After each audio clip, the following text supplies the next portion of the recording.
Hello friends, welcome back. Well, on my last video, I was talking about my trip to Kyrgyzstan. It's kind of a misadventure, not nearly as successful as I was hoping. I had broken my hand, we had 3 weeks of rain, my climbing partners weren't nearly as experienced as I had thought that they were, but still was able to make it down there. I found out later that this is kind of a big deal. There was like a Russian team that had been trying to get down there, and I guess because of permit issues, they weren't even able to get down there. And we had to bribe our way through these checkpoints with cigarettes and vodka. So I was thankful that I had gotten down there, but at the time I was just absolutely just anxious, just having to get stuff done. So Nico helped me get all the visas I was going to need for my next leg of my journey, which was an expedition to Pakistan. So in arranging this, I had found a climbing partner online that was coming from India. He was an American guy, but he was going to meet up with me, and we were going to go do some climbing down there. But unfortunately, I found out, to my great dismay, that he had not been able to arrange the visa coming from India to Pakistan, so I was going to have to do this trip solo. So this was a big disappointment for me. I was just going to have to meet up with somebody down there and go to these different big wall venues and see if I could maybe strike up a climbing partnership. So I mailed all of my big wall climbing gear home. I didn't want to just trek around Pakistan with a whole bunch of climbing gear and no climbing partner. I still didn't really understand how solo climbing worked, so I was just going to try my luck at finding climbing partners down there. So Miko and I headed up to Kazakhstan. Just stayed there for a few days. I just had to go up there in order to fly to Pakistan. Went to Almaty and then said goodbye to him and flew into Pakistan. And arriving in this place was just completely wild. Like, what a culture shock. I went from Soviet bloc Kyrgyzstan and Kazakhstan to this just completely unfamiliar country. It was smells and the sights and the colors were just, it was like a cacophony for the senses. The buses were all decked out with pinwheels and streamers and decoration. People drove on the left side of the road, and it was just so weird and wild. And I just felt very lonely. I didn't have a liaison here in Pakistan this time, so I ended up just going to Rawalpindi and found a cheap hotel. And immediately as I arrived, people saw my white face and they just started ripping me off.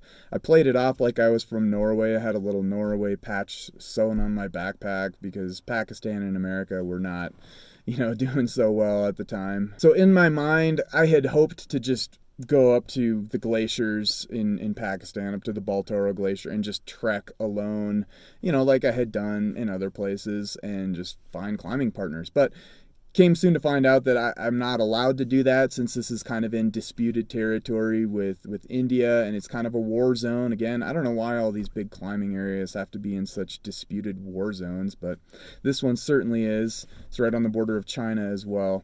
So I had to arrange with a tour operator out of Islamabad to get me a guide to take me around there and get me through the military checkpoints. So I met up with this guy named Anwar, and he and I traveled up to Skardu and loaded up on supplies. Now, came to find out that with a guide comes a lot of low-tech equipment and the need for a lot of porters to be able to carry all our supplies for a month, which I guess made sense, but I was not in the mood to be trekking around with another 6 guys just so that I could stay up on the glacier for a month. But I really didn't have a choice. It was the only way that I was going to be able to have access to go to places like Trango Tower or Shipton Spire, Amin Brock, or wherever, any of these places, and have any luck. So against my desires, we made the adventurous journey from Skardu up to the Baltoro Glacier. Totally crazy Jeep roads getting back there. Met up with all the porters, and I just started trekking with these 6 other random dudes, and it was really weird. They all spoke Urdu. Anwar spoke just a little bit of English, but it was, I don't know, it was just like a very lonely experience. But I just had my hopes set on meeting someone at Trango Tower. That's what I really wanted to climb. So it took about 5 or 6 days of trekking to get back to the base camp. And just before arriving to the base camp, I'd been just anyone was meeting, I was asking them, like, do you know anyone that is willing to climb with me? Are you willing to climb with me? But I had no luck. Well, The day before I got to Trango Valley, I had heard that there was this American expedition up there, which sounded amazing. Like I was finally going to be able to not only speak English with someone, but perhaps be able to do some climbing. But as I intercepted this group coming down from the Trango Tower, this was the American group, these guys, Kelly and Josh, and found out that I was not going to be able to climb with them. So I was just completely heartbroken and I was so disappointed. And they told me about this big new route they had done on Great Trango Tower, and I was like, that's great, but I was like, I didn't even care. I wanted to climb something like that. Kelly was he was an editor at the American Alpine Journal, and he was kind of interested in my story about Kyrgyzstan. So he ended up publishing that for me later, which was neat. But I just wanted a climbing partner, and so I trekked all the way up to Trango Tower, set up base camp. There was a Slovenian climbing team there, hung out there for a few days. No luck. They didn't want to climb with me. I'm sure they could tell I was not that experienced at big wall climbing. So I was totally disappointed. And then I trekked up a little further up glacier was Shipton Spire. There was a Slovakian team there. Same deal. Tried to ask them if they wanted to climb with me, if I could join up with them on anything. No luck. So I was just getting in a bad place. I was really disappointed and heartbroken. I mean, I was to the point of tears sometimes, and Anwar, I think, felt really bad for me. Now, Anwar had a son that would have been about my age, who had just recently died in some kind of climbing accident. So it almost felt like he was kind of looked at me like a son, even though he couldn't really speak that good of English. And it was really sweet the way that he cared about me and cared for me. He knew that I really wanted to do first ascents and I wanted to climb, and just how sad this was for me that I wasn't able to do any climbing. So he just kind of took me on a little journey. We went up some glacier that had like never been traveled and traversed before, because he knew I wanted to go to like new terrain. And it was cool. We got up to maybe 15,000 feet and then started getting into big snowstorms, and we had to turn around. It was not going to be traversable for us.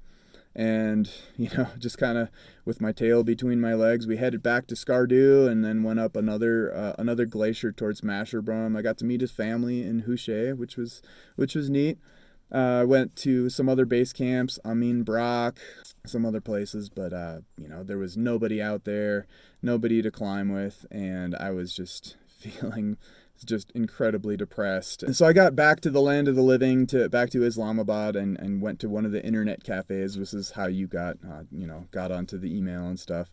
And checked my emails and got some really bad news. First of all, my haul bag of climbing gear that I had mailed back home had gotten lost in the mail. I'd mailed it from Kyrgyzstan when I found out I wasn't going to be able to climb with anyone.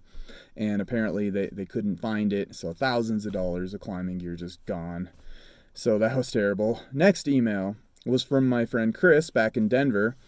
This is where I had parked my truck, and with all my belongings, everything that I owned in the world was in the back of that truck. And apparently it had been stolen. So everything that I owned in the world, except for the little backpack on my back with, a couple of Jumars and, some basic aid climbing equipment, like everything was gone. I had nothing. And on top of that, I had developed some serious stomach illness on the glacier in Pakistan, and I hadn't been able to eat in weeks.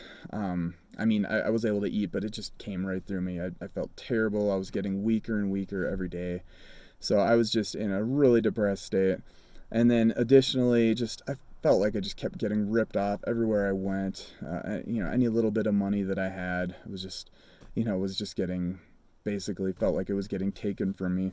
I remember as I was exiting Pakistan on my way to the next leg of my journey, I was in Lahore, Pakistan, and I just felt so miserable, and like the hotel tried to upcharge me for something that wasn't even right, and I just like basically escaped after I stayed the night. I just jumped out of a second-story window with my backpack and left, and finally flew out of there. But I was in like a miserable state. But I was still clinging to some kind of hope. I don't know how to describe it. I just felt like I needed to do something in life. I just felt like I had no purpose and no direction, and I didn't know what I was supposed to do, and everything just felt like it was such a terrible failure.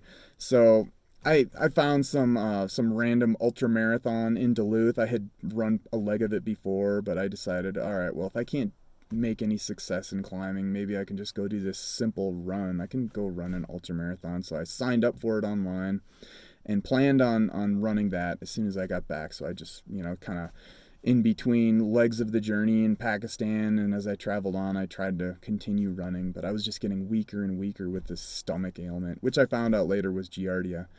But I figured I needed something. So anyway, kind of a depressing note to leave on, but I'll leave it there for now. Next leg of my journey, I went on to Korea and then eventually back to America. But I will continue my story next time with you guys. Thanks for listening.